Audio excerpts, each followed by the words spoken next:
여러분, 우리는 몇 주 동안 로마서 16장 1절부터 16절 말씀을 함께 살펴보았습니다. 베베나 브리스가와 아굴라 부부를 비롯한 많은 이들이 복음을 전하던 사도 바울을 물심양면으로 도왔을 뿐만 아니라 그들의 생명을 사도 바울을 위해서 내놓을 정도로 그렇게 사도 바울을 물심양면으로 도왔을 뿐만 아니라 복음을 증거하는데 혁혁한 공을 세운 자들이었다라고 이렇게 이야기를 했죠. 사도 바울은 이런 자들에 대하여 로마교회 성도들에게 권면하기를 마지막 16절 우리 함께 읽어볼까요? 함께 읽습니다. 너희가 거룩하게 입맞춤으로 서로 문안하라 라고 이렇게 권면했습니다. 그런 입맞춤은 우리에게 굉장히 낯설죠. 우리는 반가운 사람 만나거나 오랜만에 친구나 지인을 만나면 인사를 어떻게 합니까? 이렇게 보통 악수하죠. 저도 이제 그것 이외에는 그거보다 좀 더 반가운 표시를 하면 굉장히 좀 낯선 경우가 있어요. 근데 제 친구 중에 지금 원주에서 목회하는 양기주 목사라고 하는 친구가 있는데 그 친구는 저를 만나기만 하면 자꾸 이렇게 안아요. 처음엔 되게 낯설고 좀 부자연스럽고 창피하더라고. 여자들도 아닌데 이렇게 안아주나. 근데 요즘에는 제가 먼저 안아주기도 하고 그렇습니다. 우리나라 문화 속에서는 그 정도 좀 인사를 하는 게 가장 친밀한 관계로서 그렇게 인사하고 안부를 묻는 것이라고 볼 수 있겠죠. 근데 중동 지방에서는 입맞춤을 통해서 우정이나 친근감이나 존경심을 나타내기도 합니다. 그래서 여러분 잘 아시는 누가복음 15장에 기록되어 있는 탕자의 비유를 보시면 집 나간 탕자가 아버지 집으로 돌아올 때 아버지가 그 아들을 어떻게 맞이하죠? 아들이 먼저 뛰어간 것이 아니라 아버지가 그 아들을 보고 버선발로 뛰어나가서 그 아들의 목을 끌어안고 입맞춤을 했다. 이렇게 표현되어 있습니다. 굉장히 반가운 친근감의 표현이라는 거죠. 근데 여기 보면 너희는 그냥 입맞춤이 아니라 여기 기록되어 있는 인물들 그리고 로마교회 성도들에게 거룩한 입맞춤으로 서로 문안하라 라고 이야기를 했단 말이죠. 그러니까 일상생활 속에서 예수 믿지 않는 사람들도 나름대로의 반가움을 표시하고 친근감을 표시하는 그런 방식으로 이렇게 상대방에게 이해를 표하지만 성도들에게는 오늘 거룩한 입맞춤과 같은 보이지 않는 교제가 있단 말이죠. 왜냐하면 성도들은 다 예수 그리스도 안에서 형제요 자매가 되었다라고 이렇게 이야기를 하죠. 그래서 사도 바울은 오늘 말씀에 보면 베베에 대해서 뭐라고 얘기합니까? 우리 자매라고 하죠. 1절 말씀에 우리 자매 베베라고 이렇게 부르잖아요. 베베뿐만 아니라 여기 또 이렇게 기록되어 있죠. 자, 함께 읽어볼까요? 13절 말씀 보십시오. 함께 읽습니다. 주 안에서 택하심을 입은 루포와 그의 어머니에게 문안하라. 그의 어머니는 곧 누구 어머니? 내 어머니다 라고 얘기했어요. 피 한 방울 섞이지 않은 자들인데 사도 바울은 베베를 자매 그리고 자기하고 피 한 방울 자기를 낳은 어머니도 아닌데 어머니라고 이렇게 표현했단 말이죠. 왜 그렇죠? 예수 그리스도 안에서 모든 성도들은 한 형제, 한 자매가 되었다라고 이렇게 성경은 우리에게 가르치고 있기 때문에 그렇습니다. 그래서 에베소 2장에 보면 그리스도 예수의 피로 말미암아 서로 가까워졌다라고 얘기했죠. 그러니까 유대인과 이방인들은 제가 여러 차례 말씀을 드렸지 않습니까? 원수처럼 으르렁거리며 적대감을 가지고 있었던 자들이라고 말씀을 드렸어요. 유대인들은 이방인들을 개, 돼지와 같이 여겼다고 말씀을 드렸죠. 그래서 그들과는 상종조차 하지 않았습니다. 요한복음 4장에 보면 예수님께서 사마리아 여인을 만나시는 장면이 나오죠. 사마리아 여인은 혼혈 민족이었거든요. 사마리아인들이. 그러니까 혼혈 민족이니까 유대인들이 봤을 때는 그냥 이방인들과 다를 바 없는 개돼지처럼 본 거예요. 그래서 정통 유대인들은 사마리아라고 하는 동네에 들어가는 것조차도 꺼려했습니다. 그래서 직선길로 가면 가까운 거리인데 일부러 사마리아를 거치지 않고 돌아갔다는 거예요. 그 정도로 사마리아인들을 유대인들이 굉장히 하대했던 거죠. 근데 예수님께서 사마리아 그 마을로 들어가시죠. 그래서 요한복음 4장에 보면 뭐라고 되어 있냐면 내가 사마리아로 통과하여야 하겠는지라 라고 말씀했어요. 이거는 must, 영어로 must라고 되어 있는데 내가 꼭 그렇게 할 거야 라고 하는 의지의 표현이 거기 담겨 있단 말이죠. 예수님께서 우연히 사마리아로 들어가신 것이 아니라 유대인이었던 예수님이 유대인들이 개의 돼지로 여겼던 그 사마리아 여인을 만나시기 위해서 그 사마리아로 들어가셨다는 거예요. 이게 성도의 구원입니다. 구원은, 기독교의 구원은 이거죠. 우리가 노력하고 힘써서 얻는 것이 아니라 주님께서 우리에게 구원을 주시려고 찾아오신 겁니다. 그렇죠? 그래서 모든 종교는 밑에서 위로 이렇게 돌을 쌓아서 올라가는 종교라면 그게 바벨탑 사건 아닙니까? 바벨탑을 쌓아서 하늘에 닿아보자. 우리 나름대로 구원을 얻어보자. 우리 스스로 하나님 도움 없이 안전하게 한번 살아보자. 왜요? 그 이전에 어떤 사건이 일어났어요? 바벨탑 사건 이전에 어떤 사건이 일어났어요? 전 인류에게 홍수 심판이 일어났잖아요. 그 홍수 심판을 교훈 삼아서 이들이 나름대로 또다시 하나님의 그런 심판이 올 줄도 모른다는 생각에 그 심판을 피해보고자 바벨탑을 하늘 높이 쌓아 놓은 겁니다. 이들이 뭘 믿지 못한 거예요? 하나님의 언약을 믿지 못하는 거죠. 하나님께서 노아의 홍수 심판 이후에 언약의 징표로 무지개를 보여주셨죠. 그 무지개를 보여주시면서 뭐라고 했습니까? 내가 다시는 세상을 물로 심판하지 않겠다라고 언약하셨잖아요. 그러면 그 언약을 믿어야 되는데 인간은 그 언약을 믿지 않는단 말이죠. 그러니까 그때나 지금이나 똑같단 말입니다, 여러분. 그래서 나름대로 인간이 바벨탑을 쌓아 하나님의 언약을 믿는 것이 아니라 자기 스스로의 능력과 힘을 믿어 바벨탑을 높이 쌓아서 스스로 구원해 보려고 했던 그 일을, 그게 뭐로 나타나냐? 모든 종교로 나타나는 거예요. 그래서 여러분께 말씀드렸잖아요. 모든 종교는 그 안에 담고 있는 구원론이 자료 구원이라고 그랬잖아요. 자료 구원. 잘 보세요. 불교, 이슬람교, 힌두교, 유대교, 모든 종교, 기독교의 모든 종교는 자료 구원이에요. 근데 오직 기독교만 타료 구원입니다. 타료.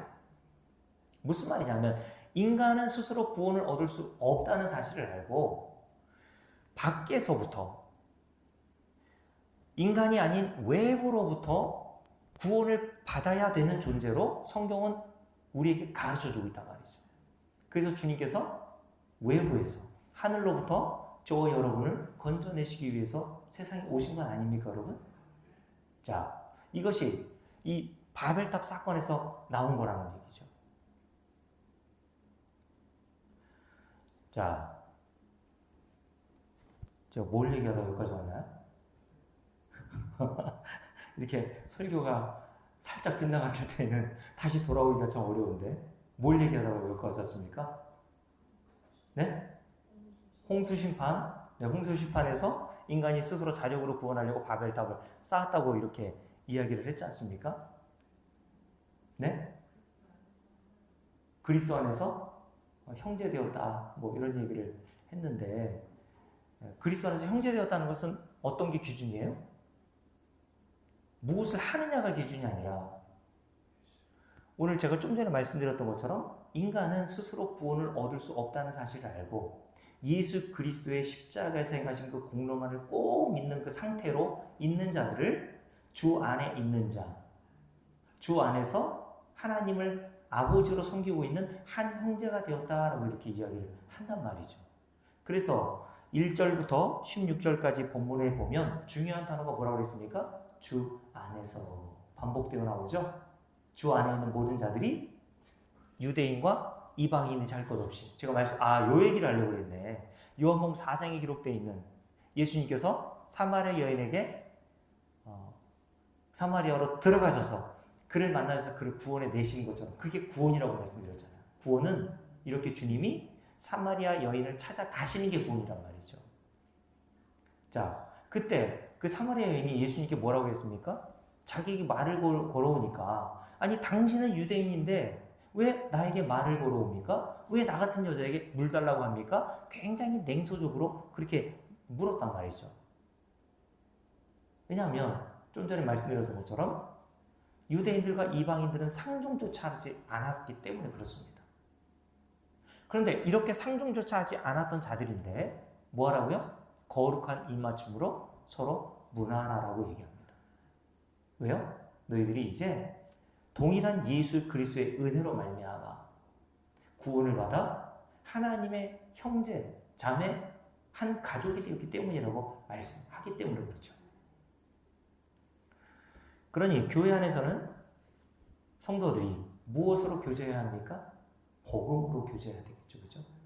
교회에서 모일 때마다 다른 이야기 뭐 할 수도 있겠죠. 네? 뭐 요즘에 뭐 어제부터인가요? 그제부터인가요? 민생지원금 막 요즘에 이슈 아닙니까? 민생지원금 너 얼마 받았니? 나 얼마 받았어?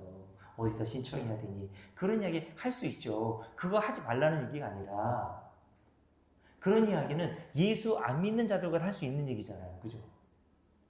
예수 믿는 자들끼리만 할 수 있는 이야기가 있단 말이에요. 그게 복음이란 말이죠. 그 복음을 함께 이야기하고 함께 공유할 수 있는 자들이 성도들이고 그런 성도들이 모인 곳이 교회고 그 교회 안에서 그런 교제가 일어나야 되는 거란 말입니다. 그래서 사도 바울이 로마서 1장에서 이렇게 얘기했습니다. 로마서 1장 한번 보십시오. 로마서 1장 한번 보세요. 로마서 1장 11절 12절 함께 읽습니다. 내가 너희 보기를 간절히 원하는 것은 어떤 뭐를 주기 위해서? 신령한 은사를 너에게 나누어줘. 여기서 신령한 은사는 뭐라고 했습니까? 복음이라고 했어요. 복음. 어떤 목사님이 유튜브에 나와서 이렇게 설교하는 걸 들어보니까 능력 전이반이라고 있더라고요. 능력 전이반. 그러니까 자기가 가지고 있는 능력을 전이해 주겠다고 사람들을 모아서 이제 가르치는 거더라고요. 보니까 능력도 전이 된대요. 어떤 능력인지 모르겠어요. 근데 여기서 신령한 은사라고 하는 것은 그런 우리가 생각하는 능력, 우리가 좋아하는 그런 것, 기적 이런 것들이 아니란 말이죠. 왜냐하면 그 뒤에 보면 뭐라고 되어 있냐면 15절 보세요. 함께 읽습니다. 그러므로 나는 할 수 있는 대로 로마에 있는 너희에게도 뭘 전하기를 원한다 그랬어요? 복음 전하기를 원하노라 라고 얘기했어요. 그러니까 11절에 로마 교회 성도들을 간절히 보고 싶어하고 그들을 만나고 싶어 했던 이유는 신령한 은사를 전해주고 싶어서였는데 그 신령한 은사의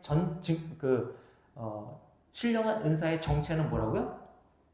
복음이란 말이에요. 복음. 그걸 신령한 은사라고 얘기합니다. 그 신령한 은사를 너희에게 나누어 주어 뭐 하고 싶은 거예요? 너희를 11절 견고하게 하려 함이니라고 되어 있어요. 성도는 무엇으로 우리의 신앙이 견고해집니까? 복음으로 견고해집니다. 기적을 보고 견고해지는 게 아니에요. 꿈에서 수염 허옇게 나 할아버지가 나와서 네?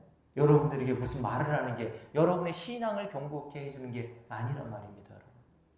성도들은 복음으로 하나님 말씀으로 신앙이 견고해지는 거예요. 그러니 여러분들은 자꾸 뭘 들어야 돼요? 신앙이 견고해지려면 복음, 말씀을 들어야죠. 왜요? 믿음은 들으면서 온다면서요. 그러니까 여러분들이 겸손하니까 오늘 수요예배도 나온 거 아닙니까? 나는 연약합니다, 주님. 나를 좀 경고케 해주세요. 그럼 뭐 들어야 된다고요? 복음을 들어야 된다니까요. 복음만이 성도들의 신앙을 경고케 할 수 있단 말이죠. 그래서 사도 바울이 로마 교회 성도들에게 신령한 은사, 그 복음을 전해주므로 그들의 믿음을 더욱 경고해 주려고 그렇게 그들을 만나기를 원했다는 겁니다. 그러면서 이렇게 얘기합니다. 12절 함께 읽을게요. 이는 곧 내가 너희 가운데서 너희와 나의 믿음으로 말미암아. 너희는 누구? 로마에 있는 그리스도인. 나는 사도 바울 자신을 얘기하겠죠. 근데 이들이 어떤 믿음을 가지고 있어요? 동일한 믿음을 가지고 있단 말이에요. 다시요. 로마 교회 성도들이나 사도 바울이나 이들은 한 번도 만난 적이 없습니다. 그런데 이들이 성령에 의해서 동일한 믿음을 가지고 있는 자들이 된 거예요. 그 동일한 믿음이라는 건 다른 게 아닙니다. 제가 좀 전에 설교 서두에 말씀드렸듯이 구원은 인간의 노력과 힘쓰므로 되는 것이 아니라 오직 예수 그리스도의 십자가의 은혜와 공로로서 구원을 받는다라고 하는 그 믿음을, 동일한 믿음을 이들이 가지고 있었던 거예요. 성령 하나님께서는 성도들에게 그 믿음을 허락해 주시는 겁니다. 그 믿음으로 말미암아 뭐 한다고요? 피차 안위함을 얻으려 함이라라고 얘기했어요. 이 부분을 공동번역에서는 이렇게 번역했어요. 다시 말하면 우리가 함께 지내면서 여러분과 내가 피차의 믿음을 통하여 서로 격려를 받으려는 것입니다. 무엇으로? 믿음으로. 야, 너도 그런 믿음이야? 나도 그런 믿음인데. 서로 만나서 얘기해 보니까 동일한 믿음을 가지고 있는 자가 있는 거예요.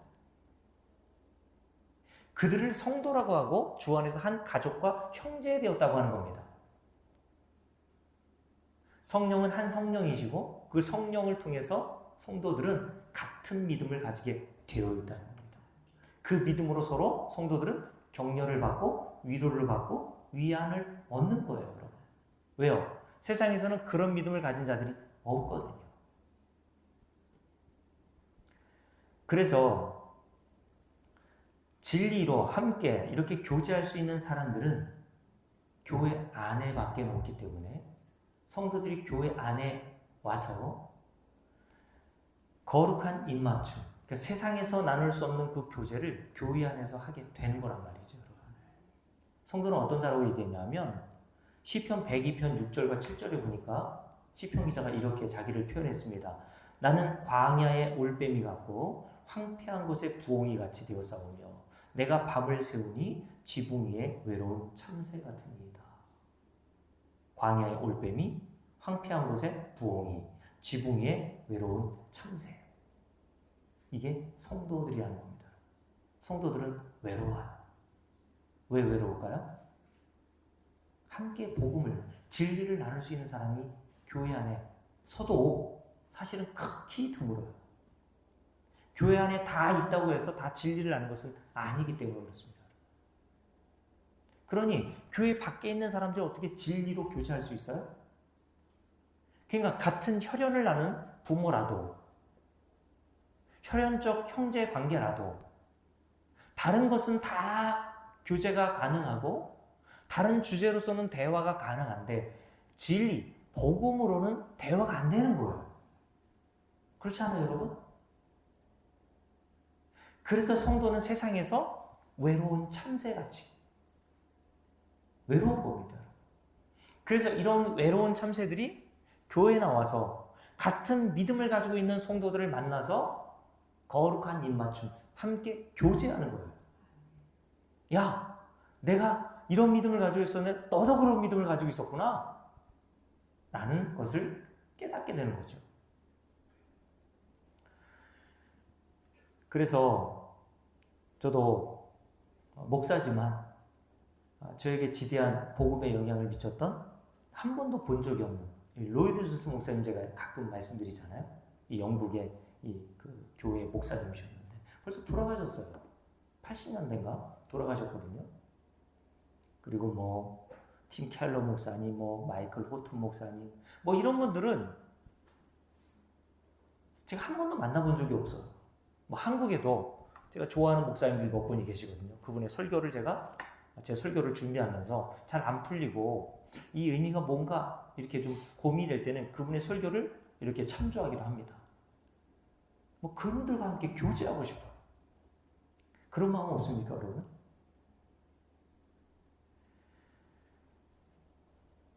없나 보네요. 성도들은 그런 마음이 있는 겁니다, 여러분.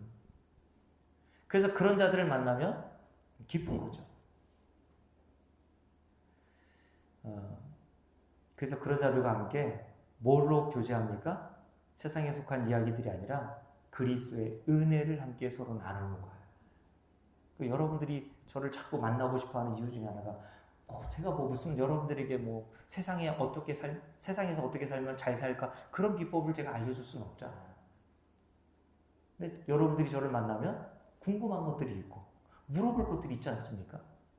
그럼 같이 교제 나누면서 세상에서는 그런 교제 나눌 수 없는데 목사와 성도 간의 관계가 아니라 그리스도 안에서 한 형제와 자매로 만나서 그 복음 안에서 교제하는 겁니다, 여러분. 우리 최근석 집사님이 지난주에 한번 저한테 밥을 사시면서 그 월급 탈 때마다 저한테 밥을 사시더라고요. 그러시면서 저한테 시간을 너무 뺏어서 이렇게 만나자고 하는 것도 죄송스럽다고 이렇게 얘기하시길래 제가 그렇게 얘기했습니다. 괜찮다고. 자주 밥 사달라고. 그렇게 얘기를 했거든요.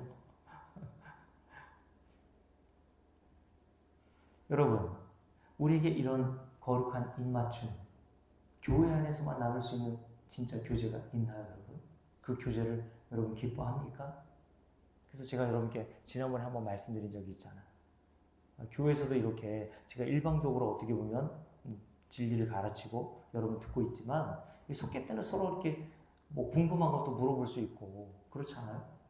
그러니까 속회 예배 때 좀 더 열심히 잘 모이셔서 함께 진리 안에서 교제를 하는 여러분들 되시기를 바랍니다. 그래서 초대교회 성도들이 날마다 사도행전 2장에 보면 어디에 모이기를 힘썼다고 얘기합니까? 성전에 모이기를 힘썼다라고 얘기했어요. 왜 초대교회 성도들이 성전에 모이기를 그렇게 힘썼을까요? 성전에 와야 나와 함께 진리를 나눌 수 있는 주 안에서 함께 형제된 성도들이 있거든요, 여러분. 그래서 그들이 날마다 성전에 모여서 사도들이 가르치는 복음을 배우고 그 복음을 함께 나누는 성도들과 떡을 떼며 교제하기를 기뻐하며 그 사도행전 2장에 보면 그 은혜를 주신 하나님을 찬미했다라고 되어 있어요. 이게 성도들의 교제라는 겁니다. 그런 교제가 우리 교회 안에 넘치게 되기를 바랍니다. 자, 그러면서 오늘 로마교회 성도들에게 한 가지를 더 권면해요. 거룩한 입맞춤으로 서로 무난하라 라고 얘기했던 사도 바울이 이제는 이렇게 이야기를 합니다. 17절 말씀 한번 볼까요? 로마서 16장 17절입니다. 함께 읽을게요. 형제들아, 내가 너희를 권하노니 너희가 배운 교훈을 거슬러 분쟁을 일으키거나 거치게 하는 자들을 살피고 그들에게서 어떻게 하라고요? 떠나라 라고 했어요. 그들에게서 떠나라. 그 앞에서는 너희들이 거룩한 입맞춤으로 서로 무난하라 라고 이렇게 훈훈한 분위기에서 마쳤는데 여기서는 조금 책망 비스름하게 로마교회 성도들에게 권면하고 권고해요. 너희는 그들에게서 떠나라 얘기합니다. 그러니까 로마교회 안에 누군가가 들어와 있다는 거 아닙니까, 여러분? 자, 진리 안에서 교제를 나누고 있었던 로마교회 성도들 안에 진리가 아닌 것들을 증거하는 자들이 교회 안에 들어온 거예요. 그래서 사도 바울이 그 이야기를 듣고 로마교회 성도들에게 너희는 그들에게서 떠나라 라고 이야기를 한 것이죠. 이 부분을 다른 성경 번역본인 공동번역, 새번역, 현대인의 성경에서는 이렇게 번역했어요. 그런 자들을 멀리하라. 교제하지 말라는 겁니다. 오히려 그들과 거리를 두라는 얘기예요. 왜요? 너희들이 그들과 교제해봐야 하나도 도움이 안 돼. 이런 얘기를 하는 겁니다. 그러면 사도 바울은 어떤 자들에 대해서 이렇게 단호하게 그들을 멀리하고 교제하지 말라고 그렇게 거리를 두라고 한 것입니까? 오늘 말씀에 보면 그 기준이 등장해요. 누굽니까? 야, 동성애자들만 거리를 둬? 멀리해? 뭐 이런 거예요? 그런 말 아니에요. 오늘 말씀에 보면 그 기준이 등장하는데 17절 말씀을 다시 읽어보면 형제들아, 자, 그리스도 안에서 주 안에서 모든 성도는 형제들입니다. 근데 형제가 아닌 자들이 로마교회 안에 들어온 거예요. 그들과는 교제하지 마. 근데 형제들이 아닌 자들이 뭘 가르쳤냐 하면 오늘 말씀 보실까요? 내가 너희를 권하노니 너희가 배운 교훈을 거슬러 분쟁을 일으키는 자들이라고 얘기해요. 너희가 배운 교훈, 복음이죠. 너희가 복음, 내가 가르친 복음, 너희가 배운 그 진리가 있는데 그 진리를 거슬러 이야기하는 자들이 로마 교회 안에 들어와 있다는 거예요. 그래서 사도 바울이 그들과 거리를 두고 그들과 멀리하며 교제하지 말라고 경계한 겁니다. 그러면 여러분, 사도 바울은 로마서라고 하는 이 엄청난 분량의 서신을 로마 교회 성도들에게 보내어 무엇을 복음의 진리라고 교훈함을 가르쳤습니까? 여기 보면 너희가 배운 교훈, 줄을 보세요. 너희가 배운 교훈. 여러분들이 로마서 전체를 통해서 배운 교훈, 진리가 있잖아요. 사실은 로마서뿐만 아니라 창세기부터 요한계시록 전체가 한 가지 교훈, 진리만을 증거하고 있습니다. 창세기에 보면 여러 인물들이 등장하죠. 그죠? 아담과 하와도 등장하고, 여러분들이 잘 아는 아벨과 가인도 등장하고, 아브라함도 등장하고, 그리고 야곱, 그리고 요셉, 이런 인물들이 쭉 등장하지 않습니까? 많은 인물들이 등장하고 많은 사건들이 기록되어 있어요. 창세기뿐만 아니라 출애굽기에 보면 또 다른 사건들이 막 연이어 일어나서 그 사건들을 기록해 놓았지 않습니까? 그런데 그 모든 성경은 한 가지 진리만을 증거하고 있습니다. 그러니까 로마서에 기록되어 있는 사도 바울이 너희가 배운 교훈이라고 했을 때 그 진리는 로마서에만 기록되어 있는 것이 아니라 성경 전체가 기록하고 있다라고 말씀을 드리는 거예요. 그렇다면 사도 바울이 이 로마서 전체를 통해서 여러분들과 지금 저와 여러분이 로마서 16장까지 살펴보면서 그 로마서의 핵심 주제가 뭐였습니까?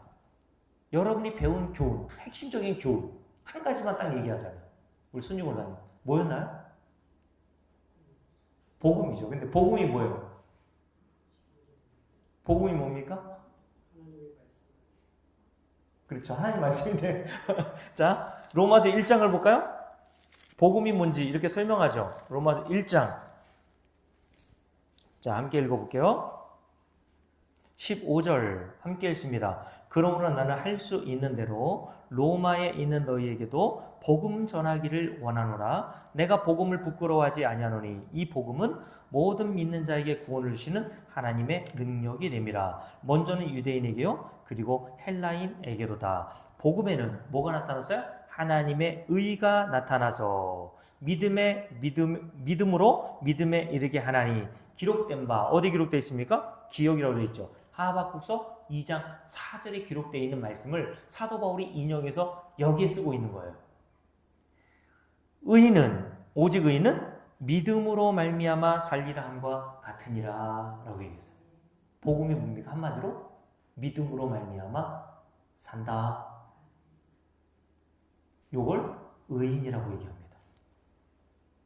자, 다시요. 오직 의인은 믿음으로 말미암아 살리라 함과 같으니라. 이게 복음의 핵심적인 메시지라는 거예요. 이걸 좀 더 다르게 표현할 수도 있죠. 의인은 어떤 사람이 의인이라고요? 뭘 행하는 자가 의인이 아니라 무엇을 믿는 자가 의인이란 말이에요. 그러면 저와 여러분이 뭘 믿습니까? 예수 그리스도를 믿는 거죠.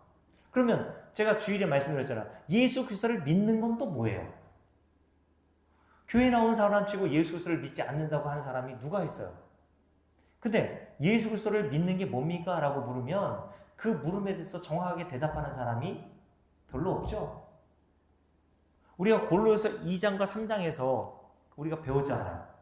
예수를 믿는다는 것은 무엇이라고 배웠냐 하면 골로새 2장 12절에 기록되어 있는 말씀처럼 우리가 예수 그리스도와 함께 십자가에서 죽어 장사되고 예수 그리스도와 함께 부활할 몸을 입고 부활하여 예수 그리스도와 함께 하나님 나라 들어가 하나님 우편에 앉은 자가 되었다라고 이야기를 배웠습니다. 그러니까 예수를 믿는다는 것은 다른 게 아니죠. 우리가 오직 예수 그리스도가 행하신 일과 공로에 의해서 거저 하나님 나라에 들어가게 되었다는 그 진리를 믿는 것을 예수 믿는다고 얘기했잖아요. 그것으로 우리가 하나님 앞에 의인이라는 칭함을 받아 하나님 나라에 들어가게 된 것입니다. 의인은 뭐로 산다고요? 오직 믿음으로 산다라고 얘기했어요. 눈에 보이는 것으로 사는 게 아니라 눈에 보이지 않는 위의 것. 네? 너희는 위의 것을 생각하고 위의 것을 바라보라고 골로새 3장에서 얘기했잖아요. 눈에 보이지 않는 우리의 실체. 우리는 지금 이 세상, 눈에 보이는 이 세상에 살고 있고 이 육신을 입고 살고 있지만 손유고사님 실체는 어디에 들어가 있어요? 이미 하나님 나라에 들어가 있고 하나님 우편에 앉아 있는 자가 되었다고 얘기했잖아요. 무엇으로 말미암아? 예수 그리스도의 십자가의 공로와 은혜에 의해서 우리는 한 것이 아무것도 없는데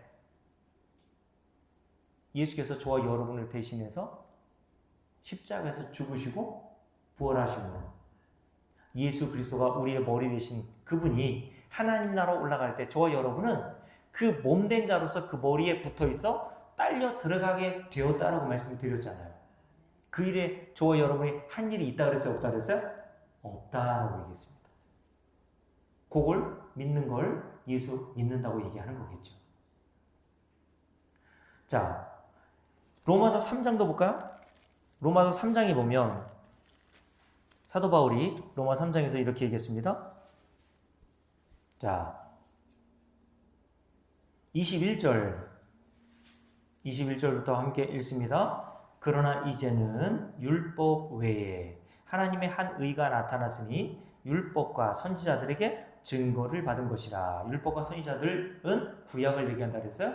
구약에서 이미 증거하고 있는 의가 있었단 말이에요. 그게 뭐냐면 22절 함께 했습니다. 곧 예수 그리스도를 믿음으로 말미암아 모든 믿는 자에게 미치는 하나님의 의니 차별이 없느니라. 모든 성경은 뭘 증거하고 있다고요? 예수 그리스도를 믿는 자들만 하나님 앞에 의롭다함을 얻는다라고 하는 진리를 가르치고 있었단 말이에요. 이 구약 전체가 바로 그 진리를 증거하고 있었단 말이죠. 제가 좀 전에 말씀드렸잖아요. 모든 성경은 이 진리 하나를 가르치기 위해서 저와 여러분에게 주신 거라니까 여러분. 그러면서 22절, 23절입니다. 함께 읽습니다. 왜 그래야 합니까? 모든 사람이 죄를 범하였음에 하나님의 영광에 이르지 못하기 때문이라고 얘기하면서 24절 그리스도 예수 안에 있는 속량으로 말미암아 하나님의 은혜로 값없이 의롭다 하심을 얻은 자 되었느니라. 이 예수를 하나님이 그의 피로써 믿음으로 말미암는 화목 제물로 세우셨으니 이는 하나님께서 길이 참으시는 중에 전에 지은 죄를 간구하심으로 자기의 의로우심을 나타내려 하심이니 곧 이때에 자기의 의로우심을 나타내사 자기도 의로우시며 또한 예수 믿는 자를 의롭다 하려 하심이라 라고 얘기했어요. 십자가의 사건을 얘기하는 거죠. 하나님의 의로우심과 그리고 예수 믿는 자가 의롭다함을 얻게 된다는 진리가 성경 전체에서 증거하고 있는 메시지라고 이야기를 여기서 하는 겁니다. 왜 우리가 예수를 믿어야 의롭다함을 얻습니까? 23절 기록되어 있는 것처럼 모든 사람, 아담과 하와에 태어난 모든 인간은 다 죄를 범하였으며 하나님의 영광에 미치지 못하기 때문에. 무슨 말입니까? 율법을 아무리 지키려도 노력을 해도 하나님이 요구하시는 그 수준에 인간이 이를 수 없다는 거예요. 그래서 하나님께서는 이렇게 하나님의 영광에 이르지 못하여 다 저주받아 마땅한 저와 여러분을 구원하시기 위해서 준비하신 분이 계시단 말이죠. 바로 하나님의 아들 예수 그리스도 십자가의 사건이었단 말이죠. 그 십자가의 사건으로 말미암아 저와 여러분이 오늘 말씀에 뭐라고 되어 있습니까? 24절 예수 안에 있는 속량으로 말미암아 하나님의 은혜로 어떻게? 값없이 의롭다 하심을 얻은 자 될 거예요? 되었습니까? 되었느니라. 완료형. 무엇으로? 하나님의 은혜로 값없이 의롭다함을 얻은 자 되었다. 이제 끝났어. 완료되었어. 무엇으로? 예수 그리스도께서 저와 여러분을 위해서 행하신 그 일 때문에 저와 여러분에게 이제 더 이상 의롭다함을 받으려고 노력할 것들이 하나도 남아있지 않게 되었다라고 말씀하셨어요. 그게 골로새 1장, 2장, 3장의 말씀이라고 이야기를 드렸잖아요.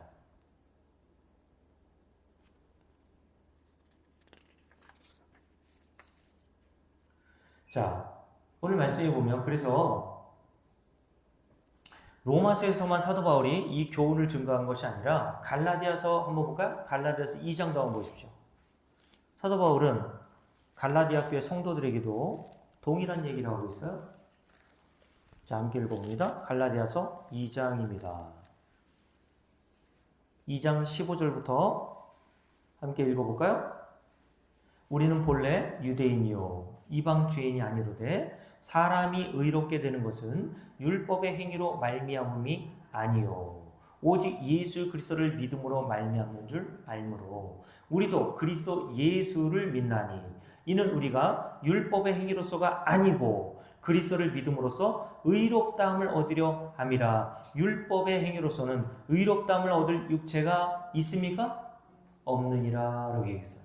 인간이 아무리 용쓰고 힘써도 인간 스스로의 노력으로는 하나님 앞에 의롭다라고 하는 판단을 받아 하나님 나라에 들어갈 수 없다는 얘기입니다.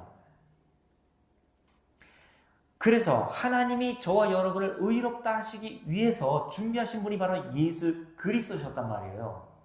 그래서 성경은 요거 한 가지 진리만을 가르치고 있다고 그랬죠. 오직 16절 예수 그리스도를 믿음으로 말미암은 줄 알므로 우리도 그리스도 예수를 믿나니라고 되어 있어요. 자, 그리고 여기뿐만 아니라 갈라디아서 3장도 볼까요? 갈라디아서 3장 10절부터 함께 읽습니다. 자, 함께 읽을게요. 10절 함께 읽습니다. 무릇 율법 행위에 속한 자들은 저주 아래에 있나니 기록된 바 누구든지 율법책에 기록된 대로 모든 일을 항상 행하지 아니하는 자는 저주 아래에 있는 자라 하였습니다. 여기 줄을 보내랬죠. 모든 일 항상이라고 되어 있어요.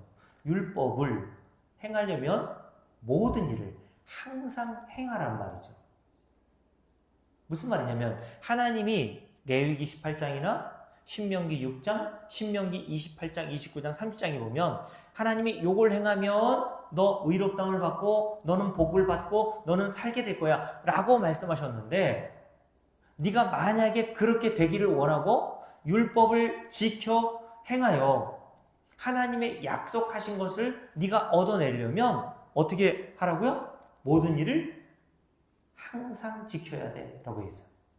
모든 일이에요? 일부예요? 모든 일이라고 했습니다. 항상이에요? 때때로예요? 항상이라고 얘기했어요.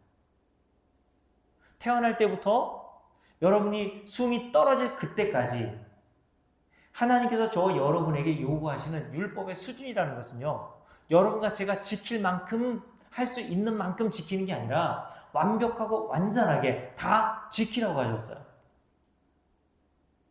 그렇지 않으면 의롭다함을 받을 수 없고 하나님의 복은커녕 뭐를 받는다 그랬어요? 저주를 받는다라고 얘기했잖아요. 그러면 저와 여러분은 뭘 받아야 합니까? 저주를 받아야 마땅한 자가 되는 거죠. 왜냐하면 모든 일을 항상 행하지 아니하는 자는 뭐를 받는다고요? 저주 아래에 있는 자라 하였습니다. 성경이 그렇게 말씀하고 있단 말이에요. 11절 그러므로 또 하나님 앞에서 줄을 그어놓으세요. 아무도 율법으로 여기서 행위라고 이렇게 써놓으셔도 돼요. 행위로 착한 일로 말미암아 의롭게 되지 못할 것이 분명합니까? 아리까리합니까? 분명하니 이는 의인은 믿음으로 살리라 하였습니다. 여기 또 여기 있네요. 의인은 믿음으로 살리라 하였다. 여기 어디 나온다고요? 여러분 성경에 뭐라고 표현되어 있습니까? 제 성경에는 리얼이라고 표현되는데 하박국서 2장 4절 로마서 1장 오직 의인은 믿음으로 살리라 거기에도 이 말씀을 인용했잖아요. 이 갈라디아서 3장에서도 사도 바울이 이 하박국서에 기록되어 있는 말씀을 여기서도 인용했단 말이에요. 오직 의인은 믿음으로만 사는 거다라고 얘기를 했단 말이죠. 이게 복음이고 성경 전체의 메시지라고 말씀을 드렸습니다. 그러면서 이렇게 얘기합니다. 함께 읽습니다. 12절 율법은 믿음에서 난 것이 아니니 율법을 행하는 자는 그 가운데서 살리라 하였느니라. 그리스도께서 우리를 위하여 뭐를 받으셨어요? 저주를 받은 바 되사. 누구를 위하여? 저와 여러분이 받아야 될 저주를 예수께서 다 받으셨단 말이에요. 예수께서 십자가에 달려 죽으신 것은 예수께서 뭔가 잘못한 일이 있어서 그런 형벌을 받으신 것이 아니라 저와 여러분의 저주를 대신 받으시기 위해서 십자가에 달려 죽으셨단 말이죠. 자, 다시요.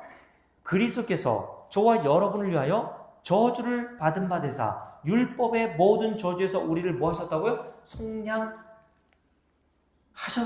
하실 거예요. 하셨으니 다 끝났다는 얘기입니다. 속량은 빚을 다 치렀다는 거예요.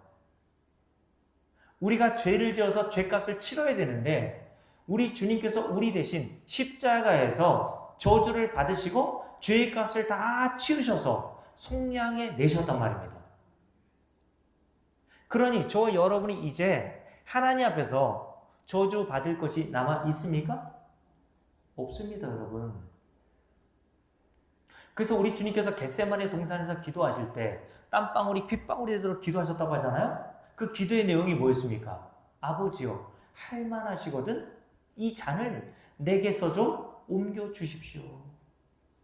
벌벌벌 떨면서 두려워하면서 주님께서 그렇게 구했단 말이에요.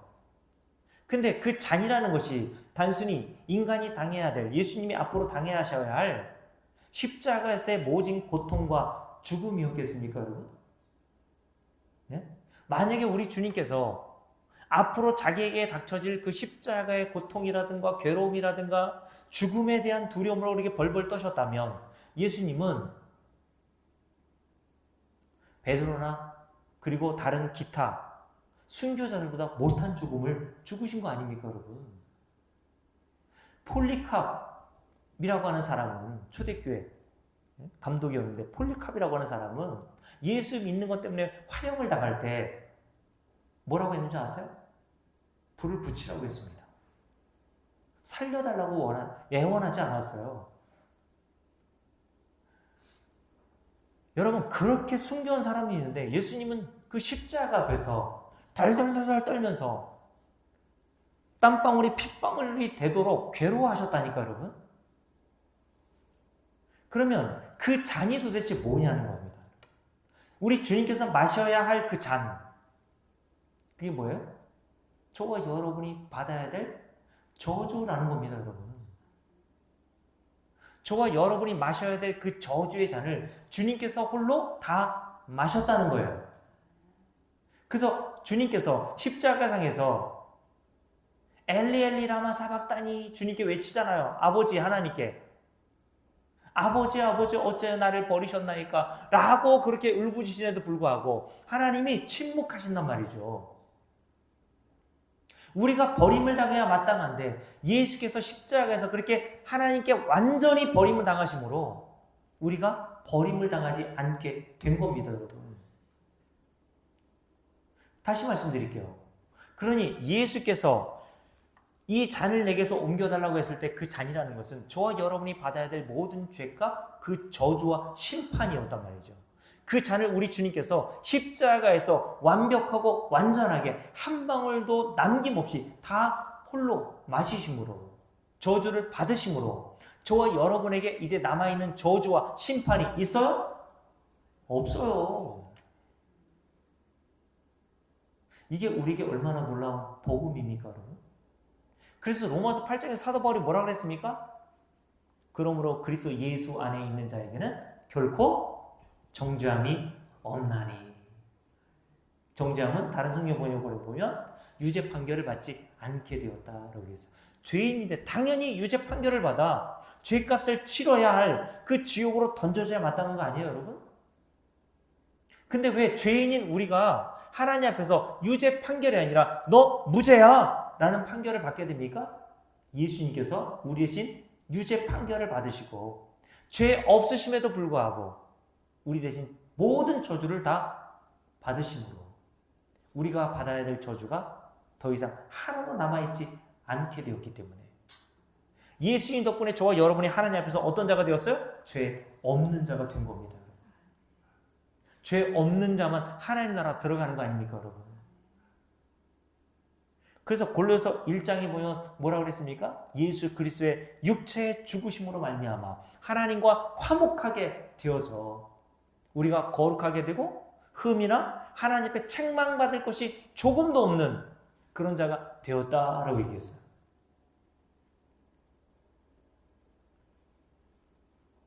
그러니 저와 여러분은 더 이상 이 세상에서 어떤 일을 한다고 해서 어떤 죄를 지은다고 해서 그 죄값을 치러야 될 게 없단 말이에요, 여러분. 그래서 오늘 말씀에 뭐라고 되어 있습니까? 다시요. 13절 함께 읽을게요. 그리스도께서 우리를 위하여 저주를 받은 바 되사 율법의 저주에서 우리를 속량하셨으니 기록된 바 나무에 달린 자마다 저주 아래 있는 자라 하였습니다. 이는 그리스도 예수 안에서 아브라함의 복, 여기서 줄을 그어놓으세요. 아브라함의 복, 아브라함이 받은 복이 뭐예요? 저와 여러분은 아브라함의 후손이라고 보통 얘기하잖아요. 아브라함이 받은 복을 받은 자들을 아브라함의 후손이라고 합니다. 손님 권사님, 아브라함이 받은 복이 뭘까요? 아브라함이 받은 복. 자, 로마서 4장에 보면 아브라함이 받은 복이 이렇게 기록되어 있어요. 로마서 4장을 볼게요. 자, 로마서 4장. 이렇게 갈라디아 3장 이렇게 잡아놓으시고 로마서 4장을 보세요. 3절 1절부터 읽을게요. 함께 읽습니다. 그런즉 육신으로 우리 조상인 아브라함이 무엇을 얻었다 하리요? 하나님께 뭐를 얻었니? 어떤 복을 얻었니? 이런 말이에요. 아브라함이 받은 복 거부가 되는 겁니까? 318명이나 되는 그 많은 식솔들을 거느리고 사는 그런 세상에서의 풍요로움을 받은 복을 얘기하는 거예요? 무엇을 얻었다 하리요? 2절 만일 아브라함이 행위로서 의롭다 하심을 받았으면 자랑할 것이 있으려니와 하나님 앞에서는 없느니라 라고 얘기했어요. 아브라함이 뭘 해서 하나님이 그 행위를 보시고 아브라함을 너 참 잘한다 그렇게 칭찬하신 게 아니란 말이죠. 그렇게 해서 아브라함이 의롭다를 받아 하나님 나라에 들어간 것이 아니었단 말이에요. 그래서 아브라함도 하나님 앞에 뭐 할 게 없다고요? 자랑할 게 없는 거예요. 이게 성도란 말이죠, 여러분. 성도는 하나님 앞에서 자랑할 게 있어요, 없어요? 왜요? 한 게 있어야죠. 한 거라고는 뭐밖에 없습니까? 죄밖에 지은 게 없잖아요. 아브라함도 똑같단 말이에요. 그러면 죄인이면 하나님의 받을 것이라고는 뭐밖에 없어요? 죄의 삭은 사망이잖아. 심판과 저주밖에 없어요. 근데 아브라함이 하나님께 받은 게 뭡니까? 함께 읽습니다. 3절 성경이 무엇을 말하느냐? 성경 전체가 뭘 얘기하니? 이런 얘기입니다. 아브라함이 하나님을 믿음에 그것이 그에게 의로 여기심을 받은 바 되었느니라. 그럼 아브라함이 받은 복이 뭐예요? 갈라디아 3장에서 하나님 앞에 의롭다함을 받은 거. 근데 뭐로? 행위가 아니라 믿음으로. 하나님을 믿음에 그것이 그에게 의로 여겨진 바 되었느니라. 4절 일하는 자에게는 그 삭시 은혜로 여겨지지 아니하고 보수로 여겨지거니와 이를 아니할지라도 경건하지 아니한 자를 의롭다 하시는 이를 믿는 자에게는 그의 믿음을 의로 여기시나니 이란 것이 없이 하나님께 의로 여기심을 받은 사람의 복이라고 되어 있죠.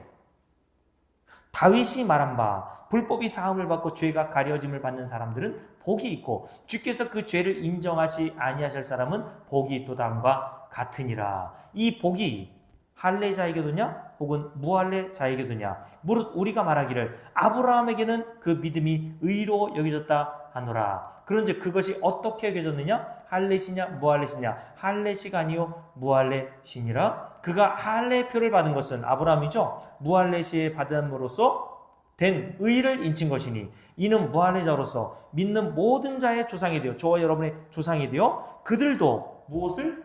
의로 여기심을 얻게 하려 하심이라. 아브라함도 하나님께 뭐로 의롭다함을 받았다고요? 믿음으로. 저와 여러분들도 하나님 앞에 뭐로 의롭다함을 받고 하나님 나라에 들어갑니까? 믿음으로. 예수를 믿음으로. 내가 한 것은 아무것도 없습니다. 오직 예수 그리스도께서 십자가에서 우리 대신 모든 저주를 다 받으심으로 내가 하나님 앞에 의롭다함을 얻어 의롭다함을 칭함을 받아 하나님 나라에 들어가게 된 자가 되었습니다 라고 아는 자들이 성도의 믿음이란 말이에요. 여러분들과 저에게 이런 동일한 믿음이 있다면 아무 한 일 없는 우리가 하나님 앞에서 도대체 뭘 자랑할 수 있겠어요? 자랑할 건 딱 한 가지밖에 없어요. 우리를 의롭다 하시기 위해서 십자가에서 저주를 받으신 예수 그리스도만 자랑하게 되는 거예요. 이게 성도의 모습이고 성도의 신앙 생활이라니까 여러분. 그래서 이 진리를 알고 사도 바울이 갈라디아서 6장에서 뭐라 그랬습니까? 갈라디아서 3장 우리가 살펴봤죠. 자, 갈라디아서 6장을 봅니다. 여기까지 하고 마쳐야 되겠네요. 갈라디아서 6장에 보면 사도 바울이 이제 이렇게 이야기하죠. 11절부터 쭉 읽습니다. 내 손으로 너에게 이렇게 큰 글자로 쓴 것을 보라. 무릇 육체의 모양을 내려하는 자들, 여기서 육체의 모양을 내려하는 자들은 할례를 받으라고 하는 자들을 얘기합니다. 할례가 하나님의 백성이라고 하는 표시였거든요, 유대인들에게는. 그래서 예수 믿어도 너 할례를 받아야 된다고 강요하고 요구했던 거예요. 이런 자들에게 이렇게 얘기하는 겁니다. 억지로 너에게 할례를 받게 함은 그들이 그리스도의 십자가로 말미암아 박해를 면하려 함뿐이라. 할례를 받은 그들이라도 스스로 율법은 지키지 아니하고 너에게 할례를 받게 하려 하는 것은 그들이 너희로 육체로 자랑하려 함이라. 그러나 14절 성도들은 이런 자입니다. 내게는 우리 주 예수 그리스도의 십자가 외에는 결코 자랑할 게 있습니까? 자랑할 것이 없으니. 성도는 점점 가면 갈수록 이렇게 되는 거예요. 나에게는 전혀 자랑할 것이 없고 나의 자랑은 오직 예수 그리스도의 십자가밖에 없습니다. 요걸 자랑하는 자들이 성도고 요 자랑하는 곳이 교회란 말이에요. 그러니 교회는 성도들끼리 자꾸 뭘 자랑해야 되냐면 예수 그리스도의 십자가의 은혜만을 자랑하는 곳이 교회가 되는 교회고 성도들이란 말이에요, 여러분. 그러니 예수 그리스도의 십자가만을 자랑한다라고 하면 뭐가 전제되어야 되겠습니까? 우리는 한 일이 아무것도 없습니다. 주님께서 우리를 위해서 행하신 그 일 덕분에 우리가 거저 영생을 얻고 의롭다함을 얻어 하나님 나라에 들어가게 되었습니다 라는 진리를 알아야 되겠죠. 자, 말씀 마칠게요. 로마서 16장에서 사도 바울이 로마교회 성도들이 뭐라고 했습니까? 너희가 배운 교훈을 거슬러 진리가 아닌 것을 진리처럼 가르치는 자들을 떠나라고 얘기했어요. 그러니 여러분들은 진리가 들려오는 교회를 찾아야 하는 거죠. 그런 교회에 가서 복음을 들어야 하는 겁니다. 저와 여러분이 배운 교훈, 이 진리를 신앙생활 할 그때까지 우리가 이 땅을 종료할 이 사망의 우리가 죽음에 이르기 전까지 이 배운 교훈을 꼭 기억하시고 예수 그리스도만을 자랑하게 되는 저와 여러분 되시기를 주의 이름으로 축복합니다. 기도합시다. 여러분 시간 1분 동안 통성으로 기도할 때 우리 한 가지만 놓고 기도할까요? 갈라디아서 6장에서 사도 바울이 얘기했던 것처럼 복음의 진리를 깨닫고 내게는 십자가